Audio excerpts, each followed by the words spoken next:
Hello again, everyone. This is Chris Sharon. That's Robert Hardy. This is the Citizen Sports Weekly for Thursday, January 28th, 2016. The Between the Conference Championships and the Super Bowl edition of the Citizen Sports Weekly. So we're not picking games this week, although we will recap last week. Robert nailed it, 2-0. Broncos and Panthers. He nailed it. I was 1-1 because I picked New England. Shows you how much I know. I do have a 3-game lead. I am 68-44. Robert is 65-48. With only one game left, as we discussed last week, I have clinched the mythical Citizen Sports Weekly championship. Here's your trophy. I was just going to say the mythical trophy, of course, yes.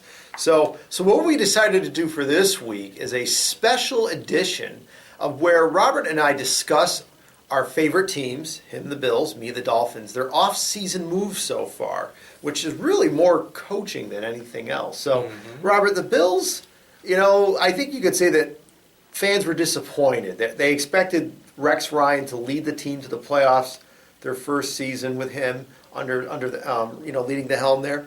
And I think Tyrod Taylor had to be a very pleasant surprise for Bills fans that he played very well. But yet the Bills just did not make the playoffs. They missed it by a couple of games. And in response, I don't know if you want to say in response to not making the playoffs, but they have made some coaching changes.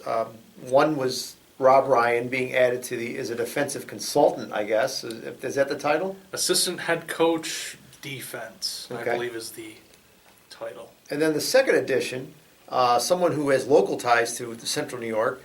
I forgot her first name, but Catherine Smith. Yeah. Who is a graduate of Christian Brothers Academy in Syracuse, who's been added as a special teams assistant coach. So what is your take on these coaching hires, and then also, what else you think about the Bills have done so far since the offseason started? Well, in terms of the hires, I think, with Rob Ryan, what Rex Ryan's trying to do is, get to his plan, because it seemed like, at least from his postseason comments, that he was trying to, do a hybrid. He wanted to do his defensive scheme mixed in with, the success of the Bills from the Jim Schwartz era, if you want to call it that, and even back to Mike Pettin, who actually worked for Rex Ryan at one point.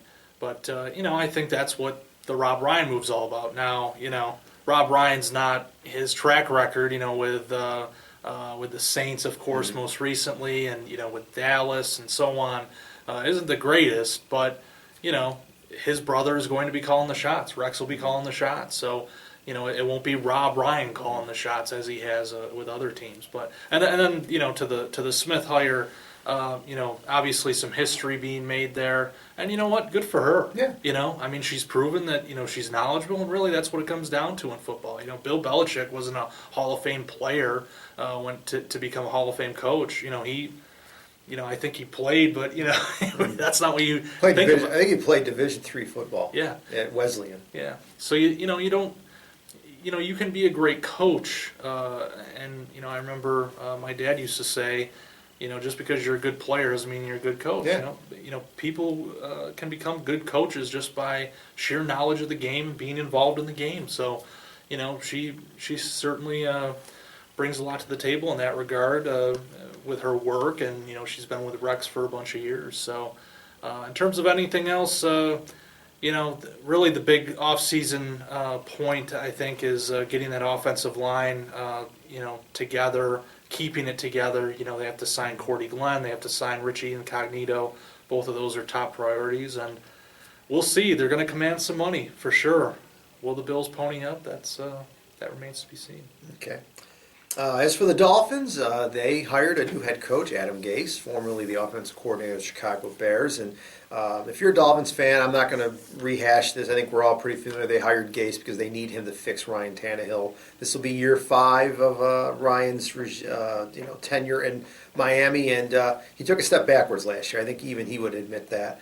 Not the year that he was expecting. I think we all thought he was going to take that next step up to nearly a franchise quarterback. So the Dolphins, as you know, they fired Joe Philbin, and Dan Campbell was the interim, and he didn't get the job, and he left to go to New Orleans. So now we have Adam Gase, who, from what I've heard and read, very recommended young guy. It's kind of hard to believe that for the first time I'm actually older than the Dolphins head coach, which is a little bit of a shocker for me when you're Really, you don't think you're that old, but still. But anyways, he's a good young offensive mind, and he's going to be calling the plays. And today the Dolphins actually introduced their 2 new coordinators. Offensive coordinator is Clyde Christensen, who's a veteran of the Colts. He's worked with Peyton Manning and Andrew Luck. So I like that. He's a veteran guy, and I think somebody that is needed on this staff, a veteran guy. And then Vance Joseph is the defensive coordinator. He was formerly the defensive backs coach for the Bengals. It's kind of funny because Kevin Coyle, who was the last Dolphins defensive coordinator, was formerly the Bengals defensive backfield coach. So we're going to hope the Dolphins get it right this time with hiring a Bengals defensive coach assistant. But, look, you can't make any judgments yet. I know there are a lot of Dolphin fans that are upset because they feel that they didn't turn over enough of Joe Philbin's old staff. There's 9 assistants that were retained. Some of them are going to have new duties, and some of them are going to be doing what they did before. I can understand that, and like I said, Armando Salguero of the Miami Herald wrote a nice piece about how realistically that this really has no impact per se, that it's a different staff. There's enough changes in other positions in the coaching staff where the guys that are coming back, it's not going to be a huge effect. So like I said, I like what they did on paper. It seems like they've made the right moves. I'm optimistic for the future, but the big thing is we need players. It's as simple as that. The Dolphins need 2 tackles on the offensive line. They need a middle linebacker. They need a cornerback. There's a lot of holes to fill. And Mike Tannenbaum, who's now he's the vice president of football operations, and he's calling the shots with the player personnel. Chris Greer is the new GM. He was a Dolphins pro personnel person for many years, a scout for many years, worked his way up, 15 years in the Dolphins organization, knows football and the football players, so that's good. But Mike Tannenbaum is going to have the final say on all of these personnel moves, and that's what scares me.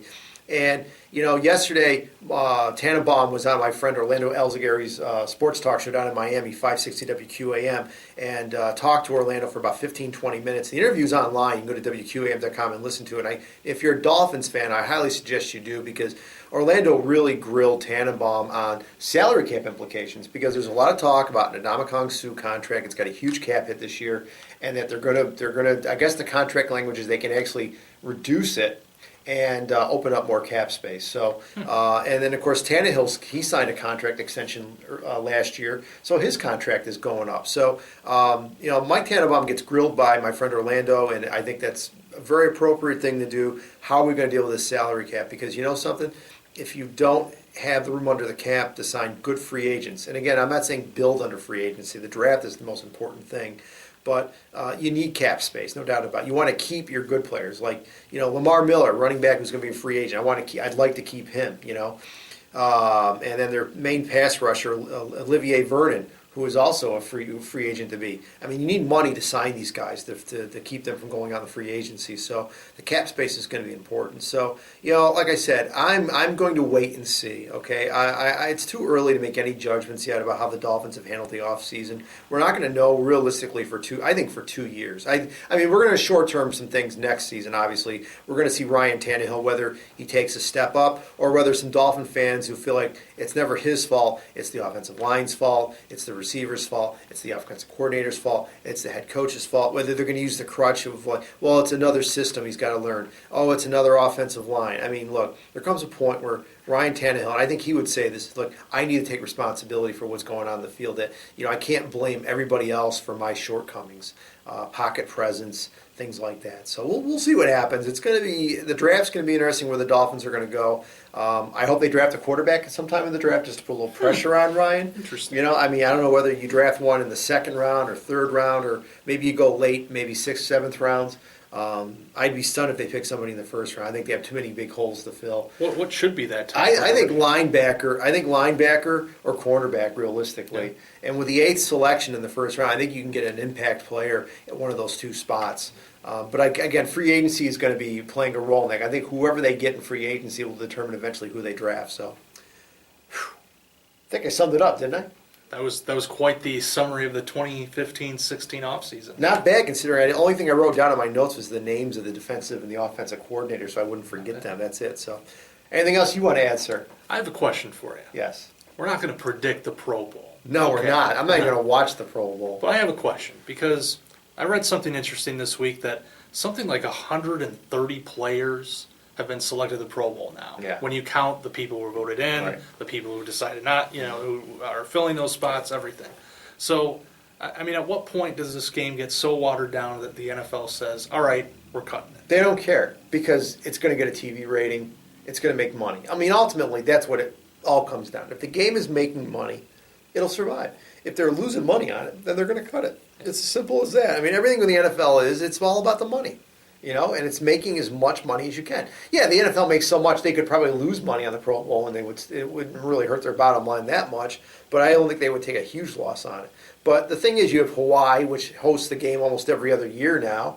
They love having the Pro Bowl there. The players like going to Hawaii. And Oh, sure. speaking of someone who's been to Hawaii a couple times, it's a great place to go. And those guys get treated well. I mean, basically, it's almost like a week at a spa. Mm-hmm. They're staying in an exclusive resort where the public is not admitted or allowed. And they get treated pretty well for that week. They're in the Honolulu area there in Oahu. So I think they like it there. Now, the other weeks where they have it at the site of the Super Bowl or some other spot, like maybe South Florida or Southern California or someplace else, it's not as great as going to Hawaii. But like you said, there's so many people being named to the Pro Bowl now.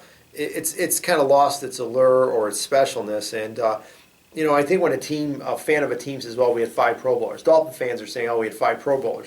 Well, how many of them were actually on the first team? I think maybe one was. The 4 guys were named because the other guys couldn't play. So I think it loses its allure, and I think that it's just something that when you say, oh, we had 5 Pro Bowlers, it doesn't really count. I mean, for me, your designation as a great player is made if you're selected to the first team AP All NFL or All Pro team.